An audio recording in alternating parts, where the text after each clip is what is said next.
Bye. Bye bye. Happy Diwali.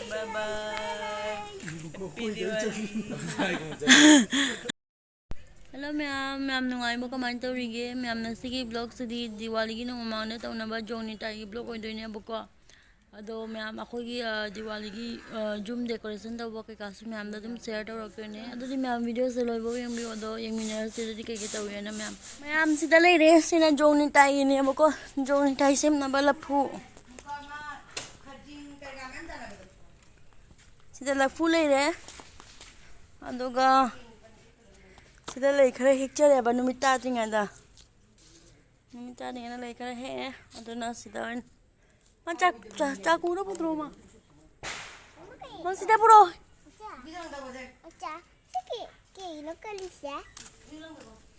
sidi masaya ampik pa na yaro ye sita roge horen ma'am da siya mga ulage ma'am mukuche pai bam late ko aduna ula roge siya mo to Siam balo ulage ma'am. Yung sito ma'am na saigi la pudo na saman taro gay na siam balo re bako horen tha badi chiche na tha jare ni pukhida tha doi ne bako se sika candle jungoni agar patet kar ka junga ka thar ni se sika le re simple de dum sida lo siam balo re lighting do siam balo re bako da jona sika disco light than ji ai Tajuna ji mai ai siga disco light than je ma'am yeng si phajaba jabra ware iso ai Mr. Lineman ma'am phajai de da comment hai bira mo ba decoration phajabra do Diwali gi oina chalo mama thungan lak chani na ma'am ai taudre ina sem sana thame chi oin ta hole ta chawga si sem bona bada ai sai ru je plama video da jaw bai halat koi dre Tapi kita lupa. Bokcha. Kerana laki ya? Thalak ya, Pak. Sanu lak bro. Bokcha ini tharam. Koi gi sida lai ya.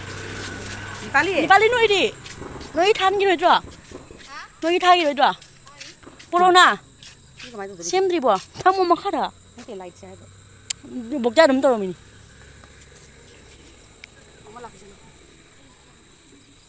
Rồi bắt đầu chả? Thay một cối thôi à?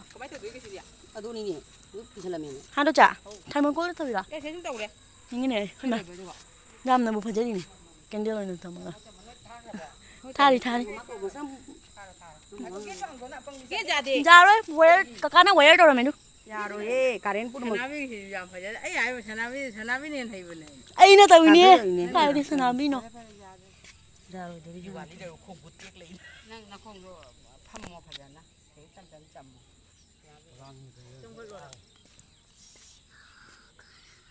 chơi đâu này làm mà coi tha rồi đấy cái nhà chơi là phải đến đây luôn mày dùng nè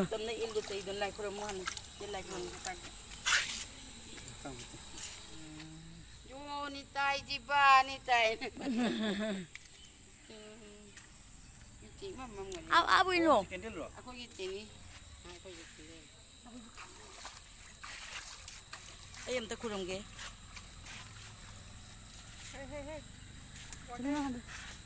Cakap apa? Cakap dua le. Hai, kita ini mana dua? Tiada nak tahu ini. Bedo sampai dulu. Tahu ini thari. Sekarang.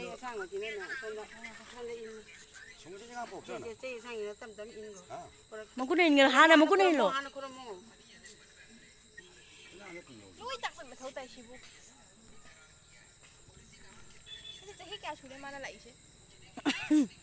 Ini boxing lagi. Cahaya cara jalan juga. Ini apa? Kangnya apa? Kupang apa ni? Cahaya saya jam sang ini. Ason saya dulu dah kena ada ini kan? Maya yang repot dulu.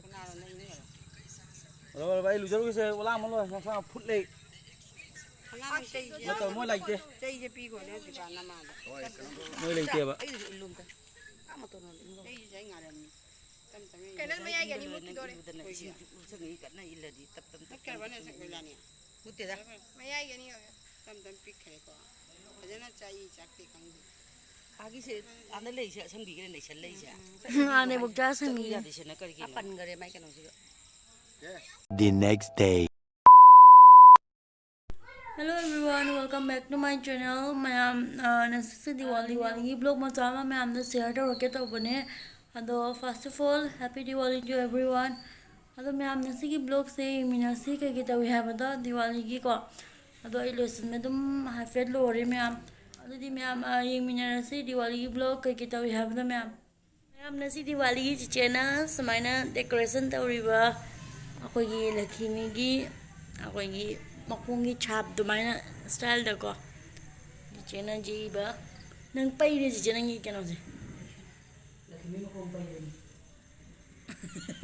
làm dai chứ ôi thì mình cũng không biết rồi bảo tôi cái này mình quê bà tôi bảo tôi nên đi phala mình chạy đi cây gì nọ chắc rồi phải làm là cái gì này không bao le re ba ko ma panda decoration ma cha man tau jare ba ko phone set tau raga ado me am akhoi ne ko si pambi ani se tau ge tau buni ma to ni se tro sa jai ge tau buni ma ko se narang decoration tau boda se narang sanda ma me smana ma me ba ko do decoration loi re ba ko ado ko na se tau ge tau ra tha chona ha re ba hayeng oina tau ra si ena ko ado na akhoi tau dre nong chubada no mana ising nata nong chubanya ho ba se nasi sanda da nong chuba phagi ado na tau banam de ba khara khajaga da ni singa ka tawra mani ado me am jengu du ade jandi munda endi da uraga jandi munda phami ade gi son sa ji kana lai puja la tu ne ba sanda da na le chal ni ko chu ado yo sida jandi munda kana to isu ba jandi munda da ya ri ichat pata ga ni me am do lakke soidana ado me am sida candle ke ka sajai rane ba ko na lega lai thari tau na ri ji do me am da jing hala ke ba ko ade sina khoi bok choi gi yum ni my god bom da to re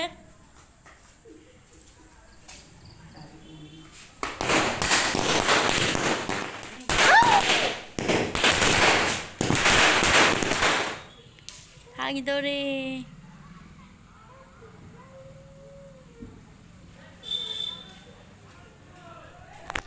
oh ano na to happy Diwali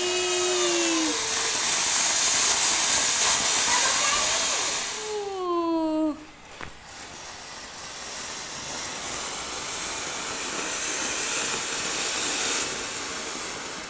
yay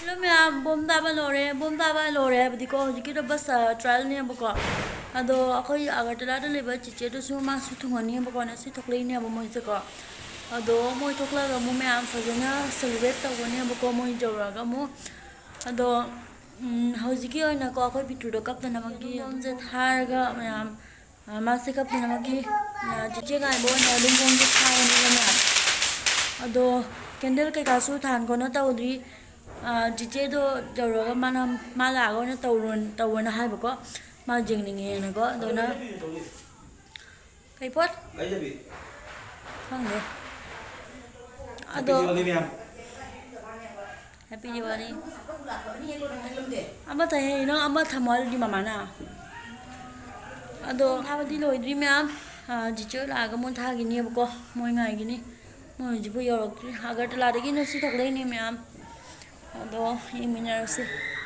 ma'am akhoi candle yung ba lore ba ko ado ai na yung ni ne ba ma'am ado ai na nu na yung mani na ne video kap ni ngai mi lai ta nai na yung mo do hapak tre ba ko ai hunji yang halake ma'am da ji si di pura mutla me nu sit na to mi ma ni ne ma'am yung ni candle ni pura mutla me ne si de ji jam da chukhala rao ne gate ta su phasana design tawraga than ge na tawbane ma ma'am nu si che pura uru si che le ka dom ne si che le no khang de ba no ma'am adami ma'am tin ba hawe ni lagaw sana bai ma'am tin gare ma'am ma'am thale candle jor ba se mamni to jor ba nu si che le ba pura khoi gi mana nu chit pu ba mo ya ba do na nu si che si le ba ma'am Smart to chốt bên này làm than rồi ma'am than mà suy đi kia ta suy na try tàu ngay tàu happy Diwali muốn hai happy Diwali rồi na muốn happy Diwali ako hindi live puja chat pagi ready ni Mẹ mẹ khoe đây mình đi xem lại mình đi xem cho cái tàu đi mà có hai đứa pura cái gì đó lấy hai đứa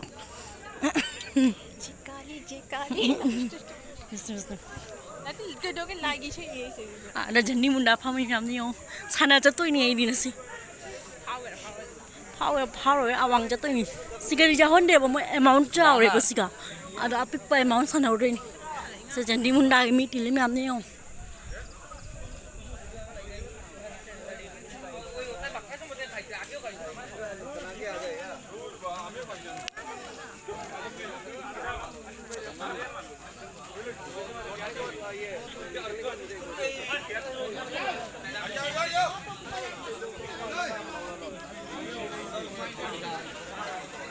cái này hơi gì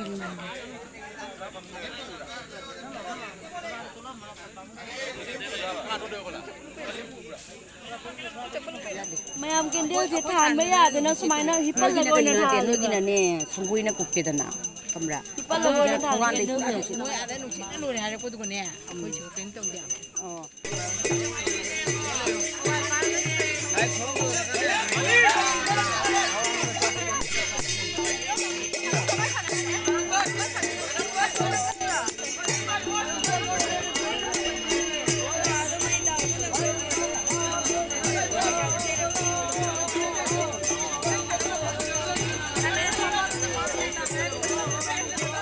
lôi đây khôi hẳn lên chứ mình ăn khôi chỉ chơi ngang này happy Diwali hay rồi cái cho cái được cái ba mỗi tới Diwali này mỗi Diwali này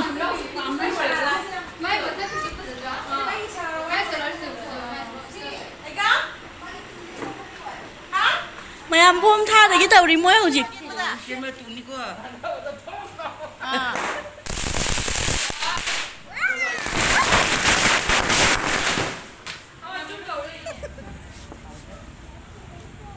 sinh chuột mà sẽ là già được bao khăng đi vậy ấy hẳn con này cho chalo che to enamoré cái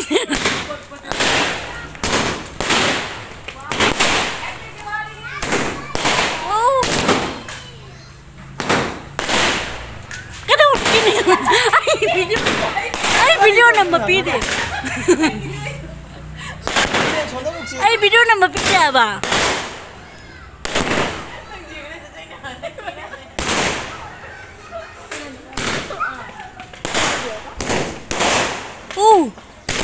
ui mấy ta đi này con được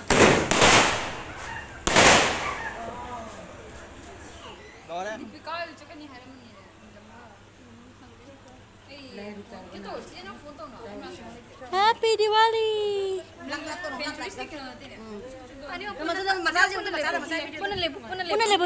Mamang dah sun selo.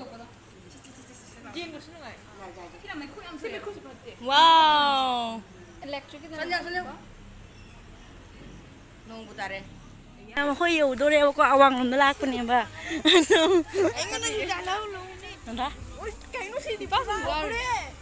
Bao nhiêu? Mẹ mà khôi yêu đấy, xí cái này mà nuôi em này. Ông liệp bao giờ mà này? Nó như vậy thì em tàu này mà. Mẹ em xí cái số này mình đi đâm này đấy. Xí cái chắp bọn nhân đâm này đấy.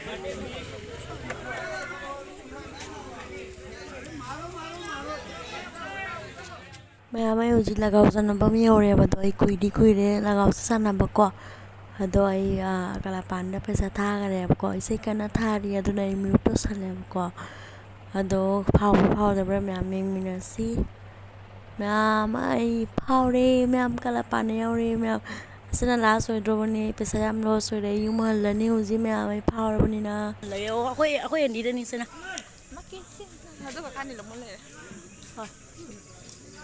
emang bom nanti negeri dong.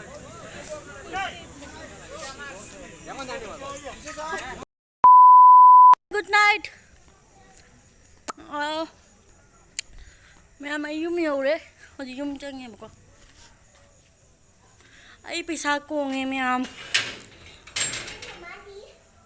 Má này hậu đi ăn nè. Mama ada leihwre. Awang dah.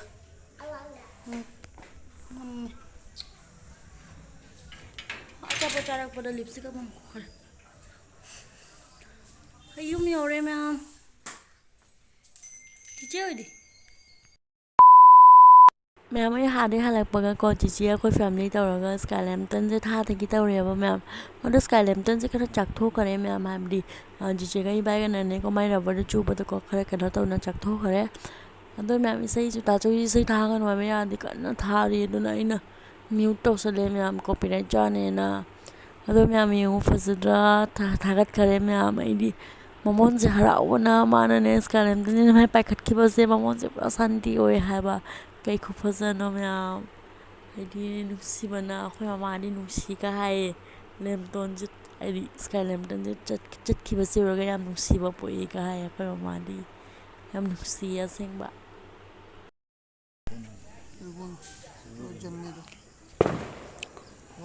ma'am sky lem tha ke tau ri ta cho gai bai ga na cha kini ko na sa ma na Kan mau kada pai. Pandora kisah. Ini udah sintor ya, Pandore. Nango cha kini ko. Sun lagi tahu. Thon na cha ki ni. Ai tahu ya tente. Jadi lah portion mak. Aku jalan aku pai ke tak? Siga cho boleh, mama. Aku pai jaba. Ni ke tong ni. Cha kini.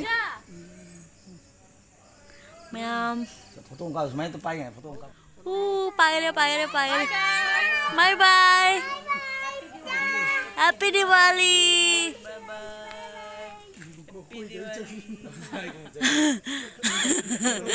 Kadang jatuh nama.